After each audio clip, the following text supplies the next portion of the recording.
নমস্কার বন্ধুরা, আমি আলপনা। আজ আমার রান্নাঘরটা একটু তো আলাদা আছে। হ্যাঁ, তাহলে এটা হচ্ছে আমি এসেছি ব্যারাকপুরে আমার মেয়ে বেঙ্গলি ব্লগার সুমি তার কাছে। তো সেখান থেকেই আমি একটা রেসিপি শেয়ার করব। যদিও বা সেই রেসিপিটি আমার রান্না নয়, ওটা আমার মেয়ে বেঙ্গলি ব্লগার সুমি তার রান্না। তার রান্নাটাই আমি ভিডিও করে শেয়ার করছি। কেমন লাগলো মনোযোগ দিয়ে দেখার অনুরোধ রইল, আর আমার পাশে থাকার একান্ত অনুরোধ রইল। তাহলে বন্ধুরা আসা যাক রেসিপিতে সরাসরি কিভাবে সে রান্না করছে, রান্নার ভিডিওটা আমি শেয়ার করছি। বন্ধুরা, এই যে এখানে হচ্ছে গলদা চিংড়ি। হ্যাঁ, এই তো গলদা চিংড়ি, এখানে নুন হলুদ মাখানো আছে। আর এখানে কড়াইয়ে পরিমাণ মতো তেল দিয়ে ভেজে নেওয়া হচ্ছে। এই রান্নাটা কিন্তু আজ আমি করছি না, আজ করছে আমার মেয়ে বেঙ্গলি ব্লগার সুমি। সেই করছে রান্না আর আমি করছি ভিডিও। ঠিক আছে বন্ধুরা। আর এই গলদা চিংড়ির হবে মালাইকারি। হ্যাঁ, তার জন্য এই যে এখানে হচ্ছে নারকেলের দুধ, এই যে টমেটো, এই যে পেঁয়াজ কুচি, তারপর এখানে আদা পেস্ট, এখানে এই যে সব মশলা আছে রেডি। পেঁয়াজ পেস্ট, আদা পেস্ট, কখন কিভাবে কি করা হচ্ছে পুরো ভিডিওটা আমি খুব ভালোভাবে শেয়ার করে দেব। এই যে বন্ধুরা, এটা ভেজে তুলে নেওয়া হলো, আর যেগুলো ছিল আবার এটা ভেজে নেওয়া হচ্ছে। এটাও ভেজে তুলে নিয়ে তারপর রান্নাটা কিভাবে করা হচ্ছে সম্পূর্ণ দেখিয়ে নেওয়া হবে। এই যে, আর এটা ভেজে তুলে নেওয়া হয়েছে।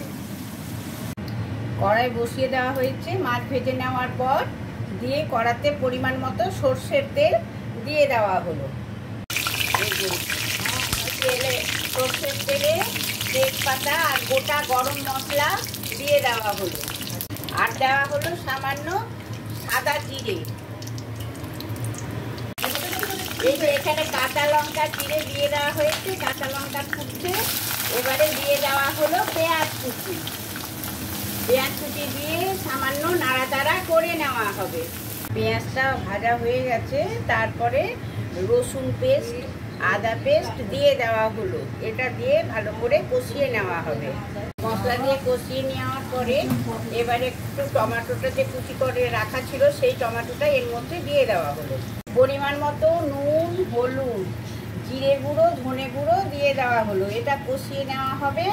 তারপর কি দেওয়া হচ্ছে অবশ্যই দেখাবো। এই যে কি সুন্দরভাবে আস্তে আস্তে এটা মিক্সড হয়ে যাবে। মনে করলে পরে পেঁয়াজ কুচির জায়গায় পেঁয়াজ পেস্টও দেওয়া যেতে পারে। সামান্য একটু চিনি ছড়িয়ে দেওয়া হলো টেস্টটা ব্যালেন্স করার জন্য। আর লঙ্কা গুঁড়ো দেওয়া যেতে পারে, আমরা লঙ্কা গুঁড়োটা ব্যবহার করি না, তাই সেটা স্কিপ করেছি। এই যে চিংড়ি মাছটা সম্পূর্ণ দিয়ে দেওয়া হলো। মশলার সাথে চিংড়ি মাছটা, গলদা চিংড়িটা ভালো করে নাড়াচাড়া করে কষিয়ে নেওয়া হচ্ছে। গ্যাসের ফ্লেমটা সিম করে দেওয়া হয়েছে। এবার একটু চাপা দিয়ে রাখা হবে। চাপাটা খুলে দিয়ে সামান্য নারকেল দুধ দিয়ে দেওয়া হলো, দিয়ে আবার কষিয়ে নেওয়া হচ্ছে। এই যে বন্ধুরা নাড়াচাড়া হচ্ছে, কি যে সেন্ট বেরিয়েছে যে বলা না। এই যে আবার নারকেল দুধ এর মধ্যে দিয়ে দেওয়া হলো।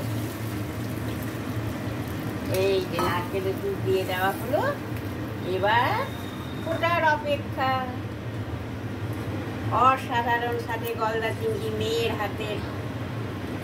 এটা চিংড়ি মাছের গলদা চিংড়ির মালাইকারি, যার জন্য এতে একদমই দুধ দেওয়া হয়, জল দেওয়া হয় না, কেবল নারকেলের দুধ দিয়েই করা হয় এই গলদা চিংড়িটা। এর মধ্যে একটু সিম করে একটু ঢাকা দিয়ে দেওয়া হবে। এখন এই যে চাপাটা খুলে নেওয়া হচ্ছে। এটা সম্পূর্ণ সুন্দর হয়ে গেছে। এবারে গ্যাসটা অফ করে দেওয়া হলো।